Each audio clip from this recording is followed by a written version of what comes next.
Assalamu alaikum. Là, on va du coup attaquer le 70e degré de la foi. Donc, on n'est pas loin de la fin, Inch'Allah. Et après, je risque de refaire certains degrés de la foi parce que je les avais fait il y a longtemps. Là, dites-vous que c'est en 3 mois que j'ai fait tout ça, d'accord? Donc, ça prend du temps et j'ai peut-être un peu progressé en. Mais bon. Euh, donc je vais peut-être en refaire certains et peut-être garder la version avant et je mettrai une nouvelle version, etc. Si les gens vraiment ne sont pas contents de certaines versions, j'en ferai des meilleures. Euh, là, c'est la 70e branche qui parle. Alors, vouloir le bien pour tout le monde, pour tous les musulmans du monde et les êtres humains, et être positif avec tout le monde. Donc, en gros, la bienveillance universelle. D'accord. Euh, D'accord, faut vouloir être positif. Ok. Et du coup, ça implique aussi le fait de ne pas se sentir supérieur aux autres. Donc ça implique l'humilité. L'humilité, il y en a plein qui en manquent. Euh, il y en a plein qui pensent être supérieurs aux autres, hein. Et à partir du moment où vous vous sentez supérieur, c'est qu'il y a un problème chez vous, faut l'arrêter ce truc, d'accord? Des fois, ça arrive sur les commentaires Facebook, Instagram, YouTube. euh, bon, TikTok, j'en parle pas parce que pour moi, cette application, elle est à jeter à la poubelle. Vraiment, fuyez cette application parce que c'est que du contenu où personne progresse. Bref. Mais en gros, dans tous les commentaires, à chaque fois, il y a des gens qui se croient au-dessus des autres. C'est comme si en fait, ils se sentaient supérieurs. C'est l'orgueil, hein, d'accord? C'est l'orgueil qui parle. Donc ne faites jamais ça, hein. Ne faites jamais, jamais, jamais ça. Du coup, ce que je voulais vous dire, c'est que du coup, là, on va parler de la bienveillance. Donc, faut enlever cet orgueil-là et en fait se dire, bah, la personne en face, bah, vous voulez son bien en fait, d'accord? Même si cette personne, elle est raciste ou quoi. Bon, quand c'est raciste et que elle veut pas, la personne ne veut pas réfléchir, laissez tomber. Sortez-lui un petit argument, ne l'insultez pas, d'accord? Ne pas insulter les personnes. Même s'ils ont tort et que vous savez que c'est le mec, il est un raciste ou la fille, c'est une raciste. N'insultez pas parce que là, en fait, le problème, c'est que dites-vous que Shaitan, lui, il veut juste tous nous mettre en enfer. D'accord? Son but, c'est de nous amener en enfer, au maximum. Donc lui, ce qu'il va faire, c'est qu'il va vous faire vous énerver. Parce que la colère ou la tristesse vous amène aussi en enfer. D'accord? Petit à petit. En fait, il se sert de la colère, il se sert de la tristesse pour vous faire faire des trucs par désespoir, etc. D'accord? Le problème, c'est que la colère, du coup, il va s'en servir pour justement vous guider dans des mauvais sentiers comment dire, vous faire insulter quelqu'un, vous faire maudire quelqu'un. Et ça, malheureusement, en fait, à terme, ça va vous retomber dessus. Et après, petit à petit, vous allez avoir une vie compliquée parce que vous vous demanderez, mais d'où vient tout ça? D'où viennent toutes ces épreuves? Et en fait, bah, ces épreuves, elles viennent du fait que t'as maudit trop de personnes ou t'as insulté trop de personnes. Même si t'avais raison, mais tu as maudit trop de personnes. Il y a une hadith qui est très connue qui dit que celui qui veut une maison au centre du paradis, bah, non, c'est aux frontières du paradis. Bon, c'est une longue hadith, hein. Moi, je vais vous parler d'une partie de cette hadith qui dit qu'en gros, bah, si tu veux une maison, je crois que c'est en périphérie du paradis, abandonne la polémique, même si tu as raison. Même si tu as raison. Et le centre, je crois que c'est ne mange jamais, même si c'est pour rigoler, ou un truc comme ça. Je crois que c'est l'inverse.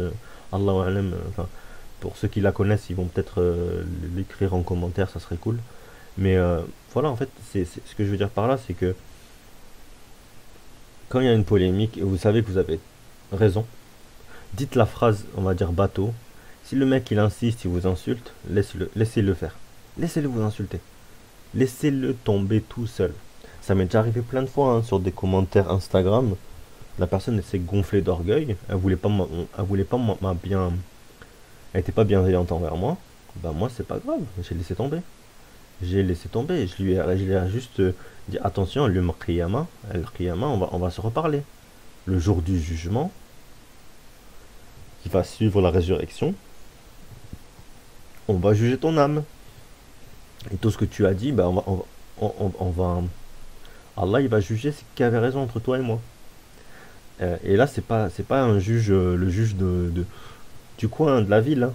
Là, le truc, c'est que Allah, il sait exactement ce que tu pensais, ce que tu faisais, pourquoi tu l'as fait, pourquoi tu l'as dit, pourquoi machin. Donc là, c'est autre chose. Donc il faut faire attention, du coup, après, pas psychoter sur ça, mais juste être bienveillant, d'accord?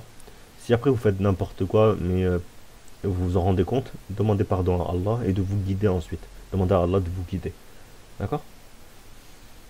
Et ça sera compté, hein, d'accord? Si vous avez demandé à Allah de vous guider ou bien d'être meilleur, ben Allah il va pas vous laisser tomber, d'accord? Ensuite, ce que je voulais vous dire, c'est que ben quand la personne a fait n'importe quoi, vous n'avez pas à insister ou à faire un, ou on va dire à rajouter de l'huile sur le feu. Voilà, ça c'est un truc qu'il faut jamais faire, d'accord? Faites des doigts, hein, Allah il va vous écouter, d'accord?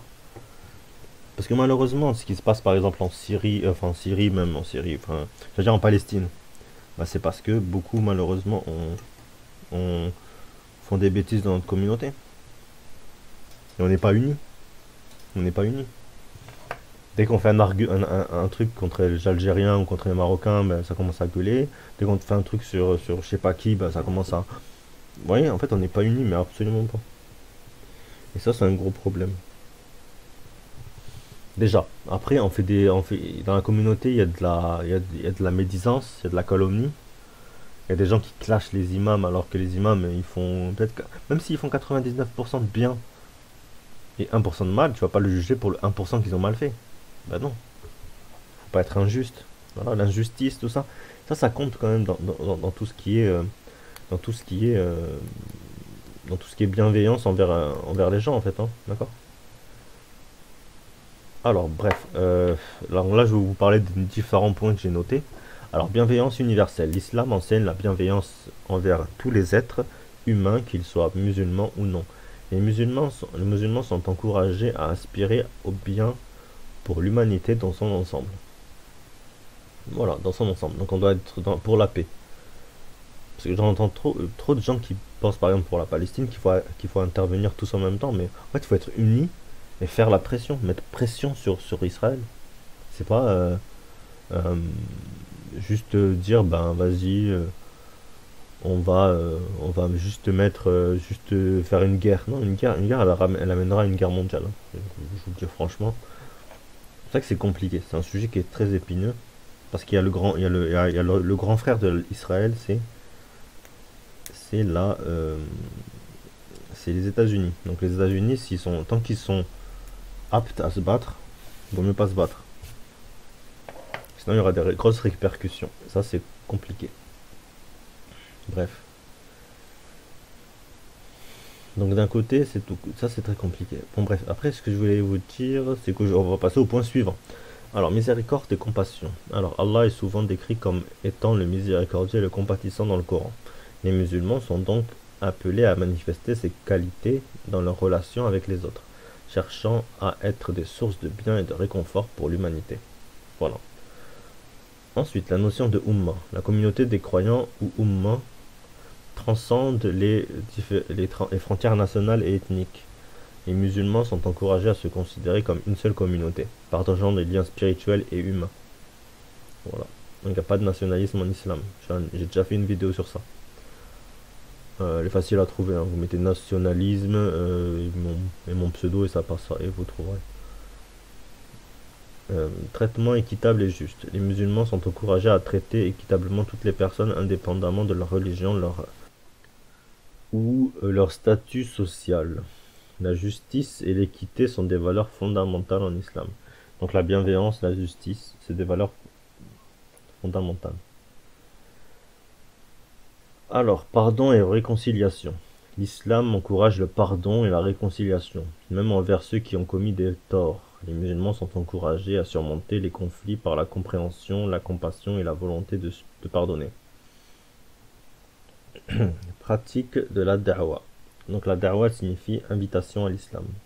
Est une pratique qui vise à partager les enseignements de l'islam de manière positive, pacifique et éducative. Éviter la médisance et la calomnie. Les musulmans sont encouragés à éviter la médisance et la calomnie. Cela signifie qu'ils devraient s'abstenir de parler négativement des autres et promouvoir plutôt un langage constructif et positif. Voilà. Ouais, toujours argumenter, toujours trouver des preuves de ce que vous dites. C'est très important, sinon ne dites rien, d'accord? Vaut mieux se taire. Des fois, vaut mieux se taire. Je vous le dis franchement, c'est un des conseils de grands frères. Mais voilà, vaut mieux se taire. Ensuite, éducation et compréhension mutuelle. L'islam encourage l'éducation et la compréhension mutuelle entre les différentes cultures, religions et communautés. Les musulmans sont invités à apprendre et à comprendre les autres, favorisant ainsi la coexistence pacifique. Aider les nécessiteux. L'islam souligne l'importance d'aider les nécessiteux, qu'ils soient musulmans ou non. La charité et l'aumône font partie intégrante de la pratique islamique. Voilà. Donc voilà, on va appeler ça la bienveillance universelle. Parce que j'hésitais avec le titre, mais on va mettre ça. Bienveillance universelle, c'est très très bien. Voilà, on se retrouve du coup pour le prochain degré, Inch'Allah.